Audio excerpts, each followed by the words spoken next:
My name is Mark Lawrence Aricaro from BSMT 2Y1-2. First na isusolve ko is midlat. Nasagutan ko na to na para naulit ko lang yung video kasi nagkamali ako. So, first is midlat ceiling. Kukunin natin yung dilat. Yung A natin is 10 degrees north and yung B 25 degrees north din. Maminus lang natin siya. 10 degrees minus 25 degrees is equals to 15 degrees north. Then tatimes natin siya sa 60 times 60 is 900 degrees nautical miles. So ayun yung pinaka-dilat natin. Next naman natin na isasolve is yung ating dilong. 145 degrees east and 175 degrees west. Ang gagawin naman natin ay ipagpa-plus natin yan. So 145 degrees plus 175 degrees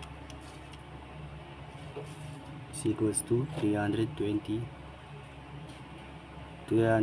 degrees. Then minus 360 degrees is equals to 40 degrees.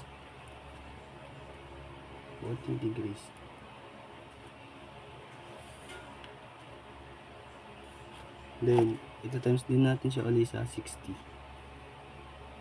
So gamitan na natin ng scientific calculator. 40 degrees times 60 is equals to 2,400 degrees and 0 seconds.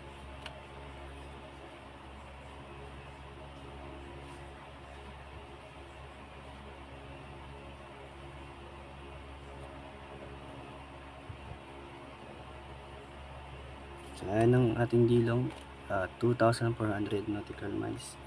Next naman is yung MLAT. Yung pares lang din siya sa ating dilat. Ito naman yung natin isosolve. Pagpaplasin lang natin siya 10 degrees north and 25 degrees north. Pagpaplasin natin siya 10 degrees plus 25 degrees is equals to 35 degrees.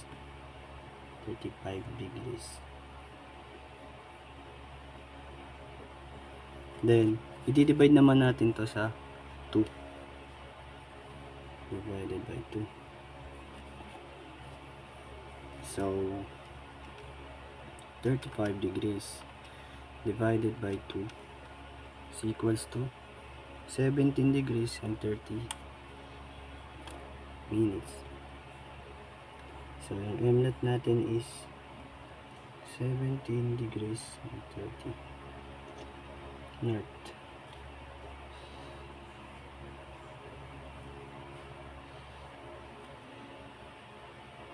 So next naman ay kukunin natin ang depth, and distance. So muna natin gagawin is depth. So muna natin gagawin is kukunin natin yung dilong and yung MLAT. So 2,400 nautical miles cos 17 degrees and 30. Ito naman ang next natin isa-solve ang depth. So 2,400 nautical miles cos 17 degrees 30 degrees. So ang sagot is 2,288.92 0682. So hindi na natin sasama yung apat na number din sa dulo. Ito lang ang kukunin natin yung hanggang 0.92. So 2,288.92.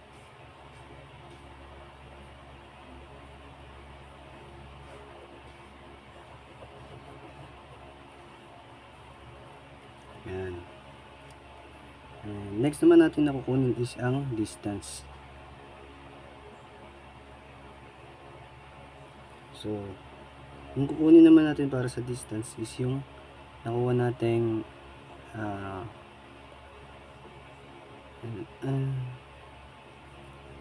nakuha nating sagot dito sa depth. So, ilalagay lang natin dito 2,288.92 plus 900. So, lalagyan natin siya ng square.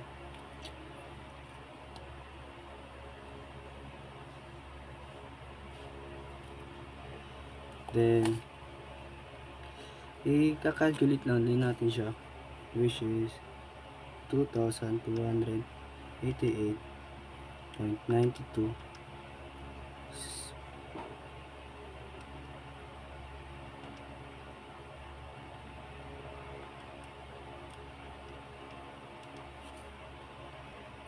squared and plus 900 squared equals, then so yun, i-compute lang natin yung distance. So 2282.92 squared plus 900 squared. So dito, una muna natin gagawin ay ito, yan, then square root, then 2288.92 squared plus 900 squared, so equals 2,459.50. So 2459.50. So ayan, may distance na tayo. Then next naman ay kukuha tayo ng course. So course equals, so ano natin gagawin is kukunin natin ulit itong 2288.92 then 900. Lalagay natin siya dito, lalagay natin ng tan negative 1 2282.92 over 900. Yes. So ano natin gagawin is isi-solve natin tong tan minus 1, 2288.92 divide 900. So shift tan,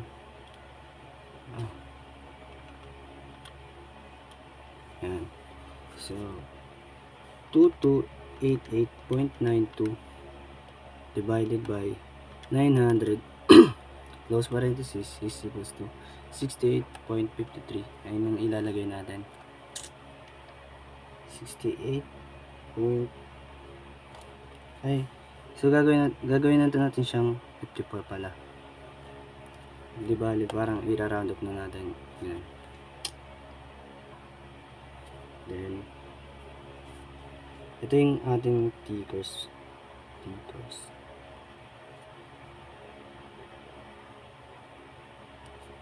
Mali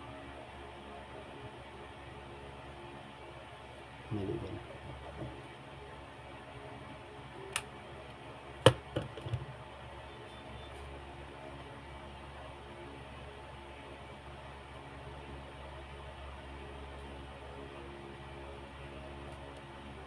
So 068.54 degrees. Then yung natin ito,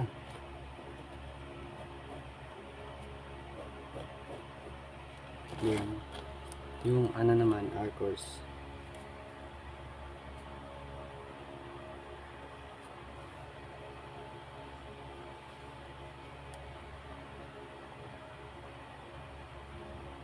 ayun pa din naman yung ilalagay, yan.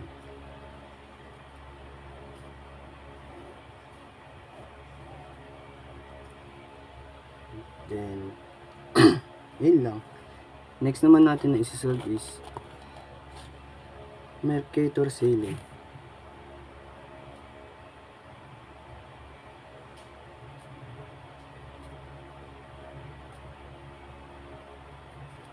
So, sulat ko lang yung problem.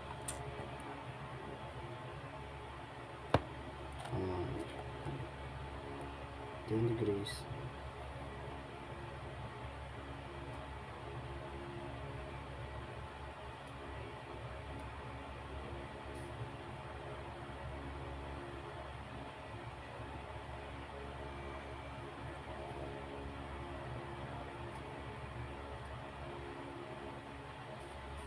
So, yan.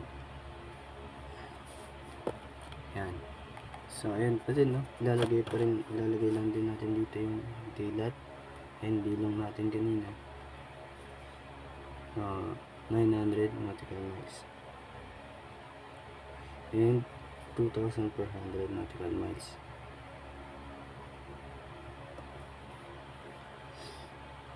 Then, next na gagawin naman natin ay, so yun o, nilagay ko lang yung given na 7915.7 log tan. Then 10 degrees divide natin siya sa 2 and plus 45 degrees.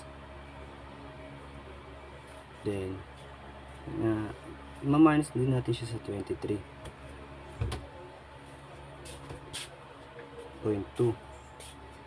See? 10 degrees. So, ayun naman na yung next natin. So, 7915.7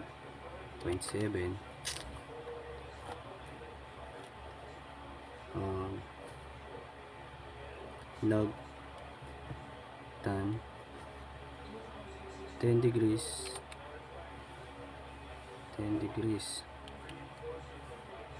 divide 2 plus 45 degrees close parenthesis, then minus 23.2 sine 10 degrees and close parenthesis. So magbigay yung sagot natin dyan is sa MP1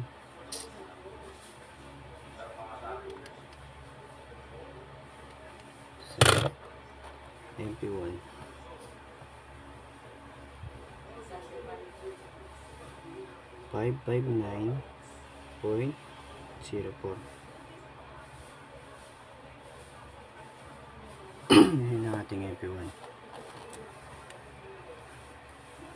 Then next naman is MP2.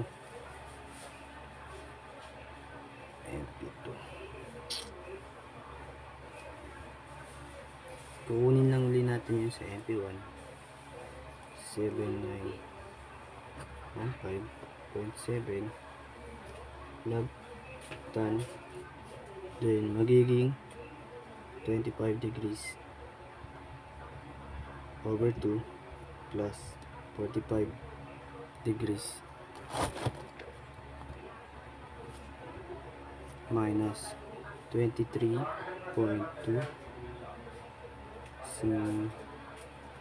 magiging ano naman to, 25 degrees. Yan.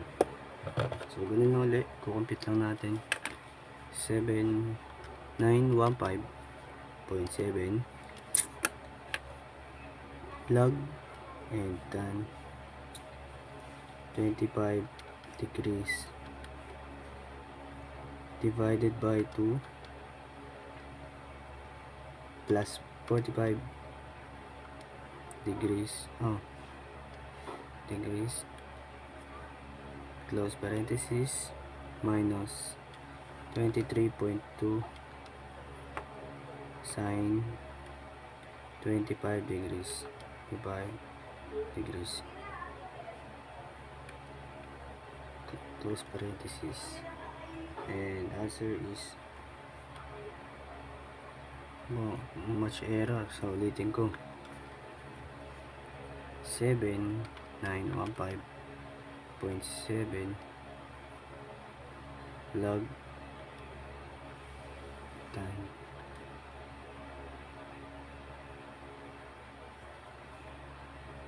25 degrees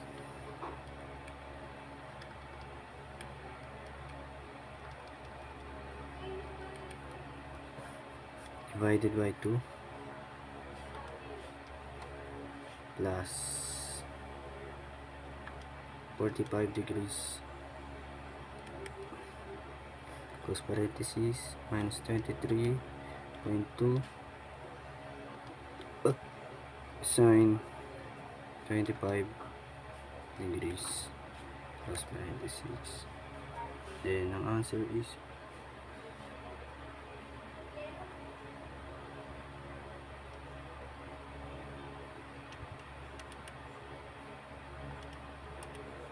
so hindi ko siya ma-calculate ng maayos dahil sa calculator ko na naglolo ko, pero ang ginamit ko to sa cellphone ko na pinabibideo ko, ang na-calculate ko is 1540.19. so ang ating input to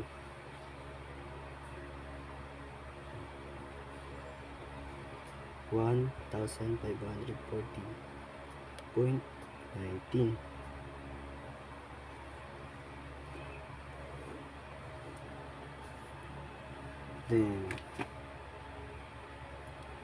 Then our course equals 10 minus 1. So lalagay ko lang din yung 24 natin mas open and close parenthesis over 941.2.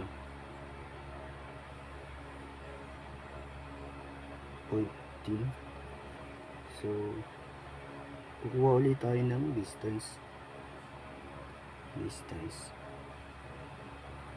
Hindi nakita.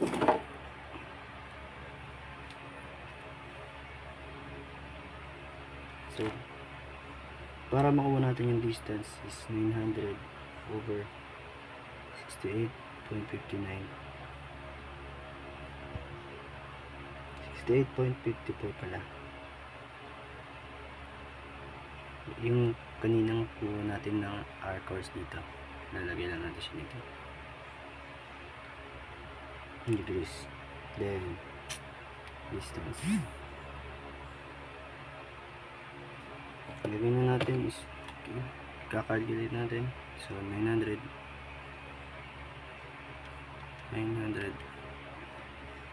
divided by cosine 68.54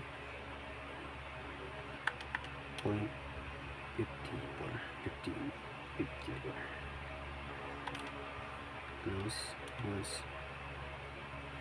so yan 2465.48. so lalagay natin 2465.4. So dahil 48 siya, gagawin na natin siyang 49. Yan. So may distance na ulit tayo. Ayan. Dito naman sa R course is ika-calculate din natin siya. So first is tan shift tan.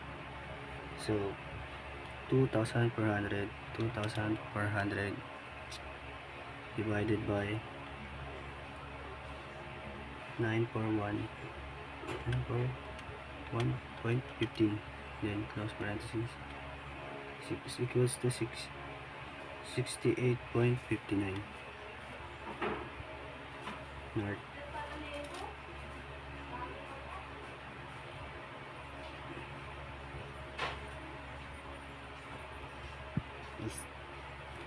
So yung ito namang 941 is yun yung DMP natin.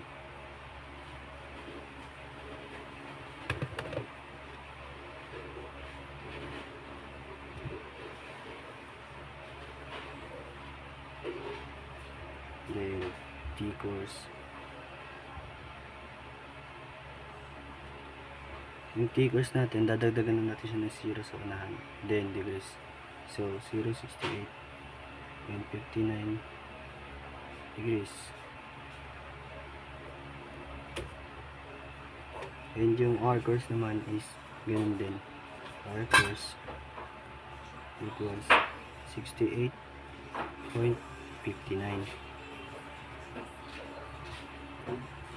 So ayan. Then ayan ang nasolve na natin yung Mercator sailing. Naman tayo sa Great Circle. So ito yung ating A 15 degrees north, B 25 degrees north, and 125 degrees is 0.85 degrees west. So una naman natin gagawin, kunin muna natin yung dilong. So 125 plus 0.85 degrees. So calculate natin. 125 degrees plus 0.85 degrees. So 210, then minus natin ng 360. So 150. Then sagot natin ngayon, lalagyan natin dito ngayon is 150 degrees 0 east. Yan. Then next naman natin kukunin yung itong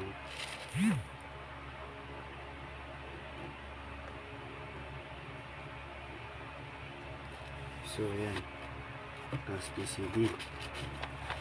Then ilalagay lang natin yung mga yung sa dilat, parang pinakadilat natin. So ilalagay lang natin, ayun ang in-next natin i-compute. So isusulat ko lang cos 15 degrees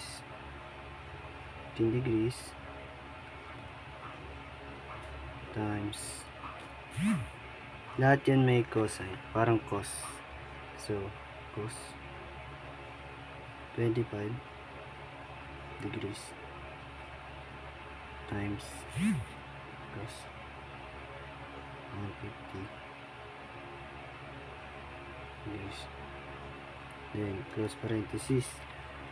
I-compute natin yung tatlo, then ipa-plus natin uli siya sa dalawang to. So ipa-plus natin siya na naka-sign naman, then plus sin 15 degrees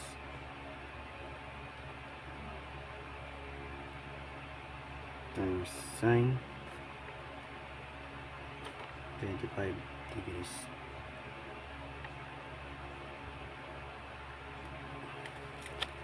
times sin 150 degrees. Yan. So ang muna natin gagawin is i-calculate natin ito una. So cosine 15 degrees, tama na, 15 degrees times cosine 25 degrees times cosine ulit 150 degrees.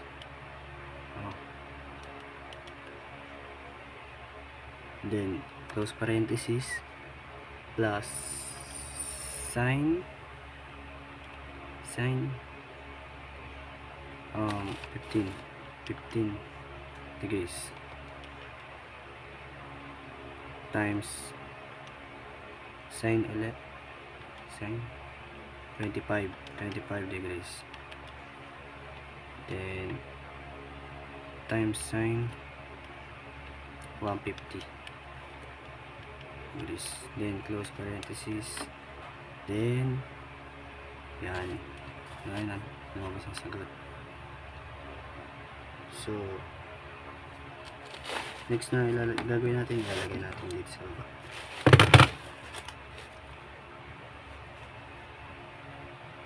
So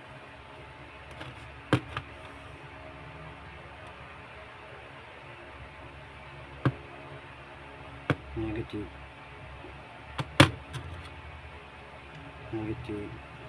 0.6.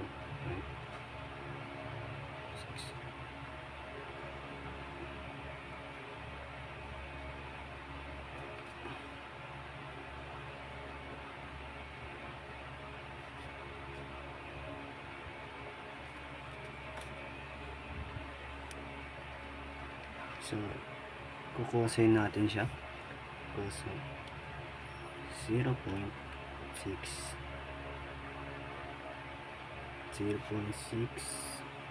or 87 59 585 close parenthesis. So, ang lumabas is 130.44 814.51. Then, ito times naman natin ito sa 60 times 60.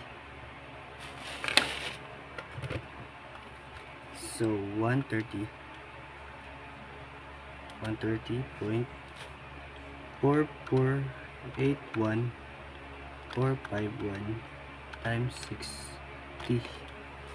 So, itong lumabas 7826.88, magiging 89 na siya. Then, susulat natin dito yung GCD equals 7826.89 nautical miles.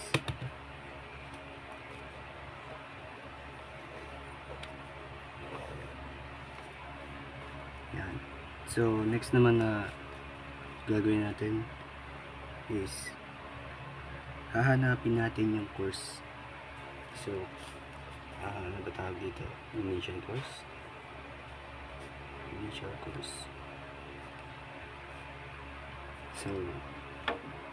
So ang gagawin naman natin next is pagta-times natin na ang cos tsaka sin. So, ilalagay natin dito yung cos 25 degrees and ita-times natin siya sa sin 150 degrees. Cos 25 degrees. Then, times sin 150 degrees.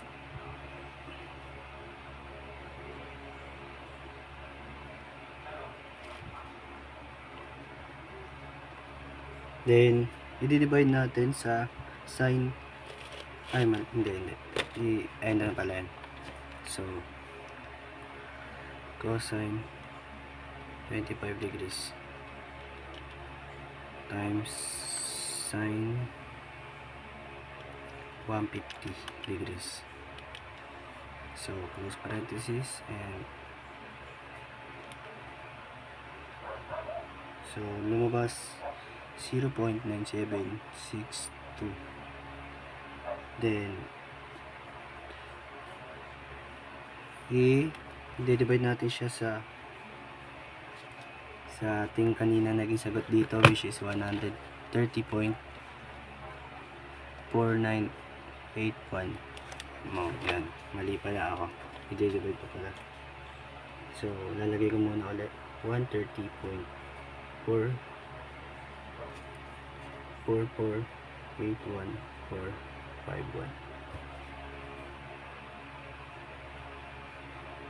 Yan, degrees. Then, yun, i-calculate ulit natin siya. Cosine 25 degrees times sin 150 degrees divided by sin 130.4481451 degrees, close parenthesis. Then,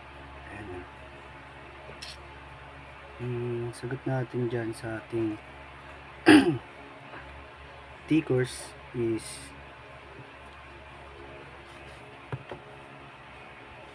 0.0 0.5954. So, susulat lang 0.5954 76 749. Yan. Then, equals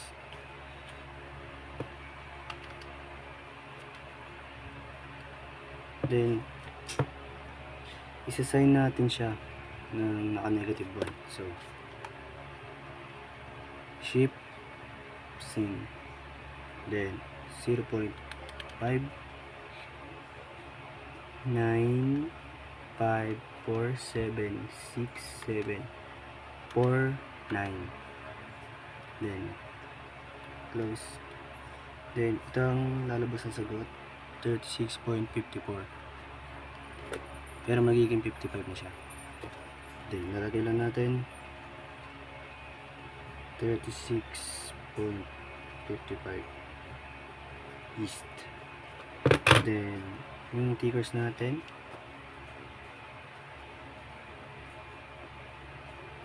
dadagdagan na natin siya ng 36.55 and degrees.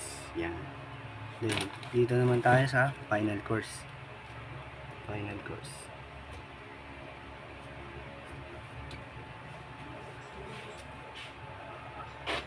So, sin final course. Sign final course. So, yung IC and FC is, ito yung initial course and final course. Then, gagawin naman natin dito, ita-times naman natin yung 15 degrees na cos.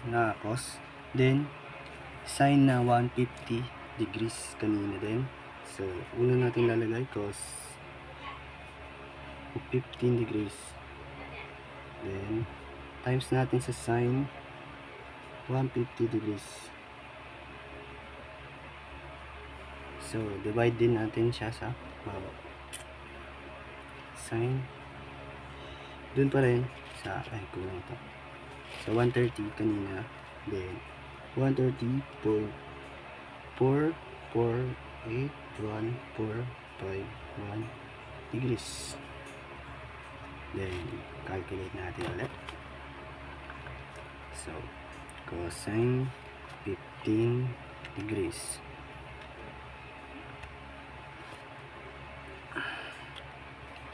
times sin 150 degrees, close parenthesis, divided by sin 130.4481451 degrees. Then, close parenthesis. Then, yung lalabas na sagot is 0.6346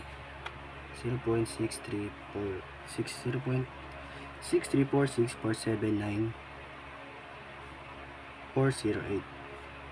Ayan. Tapos ilalagay lang natin siya dito.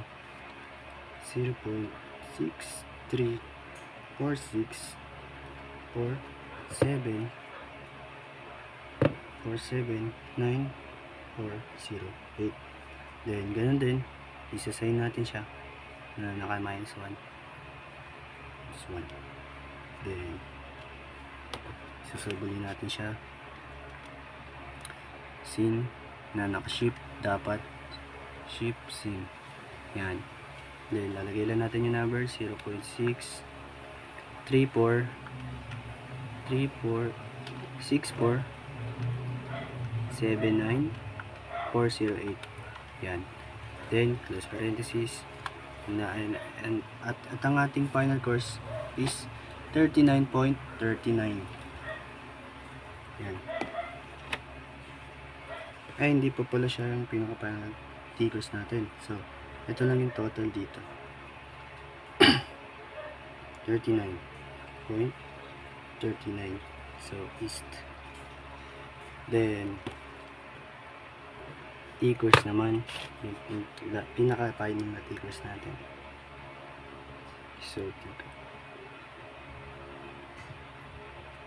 So, So, lalagyan ko na ito ng box.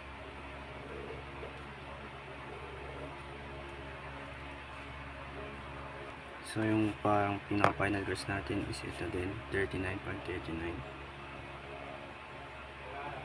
Yan. So, natapos na natin. Ngayon naman, magdodrawing naman tayo ng great circle. So, ito, example lang. Then, gagawa lang tayo ng bilog. Bilog. Yan. Hindi siya perfect na bilog, pero, yan. Then, north sa taas. Then, dito naman, dito yung equator niya. So, guguhit lang tayo dito ng parang imaginary line namin. Then, equator. Then, yung sa gaya ng naturo sa ni sir, yung sa parang ganito yun eh. So, gagawa lang tayo ng ganyan. Yan. And yan. So, dito merong A. Dito naman merong B. So, parang kung ano yung mas kahit parang pagbaliktarin mo yan, parang ganyan pa rin siya. Then, di ko ma-explain na maayos. Yun lang din po yung intindihan ko. So, parang ilalagay natin dito yung 150 degrees kanina dito sa pinakataas. Then, ayan. Yun lang. This is my final assessment. Thank you for watching. So, ito ang aking sagot. Thank you.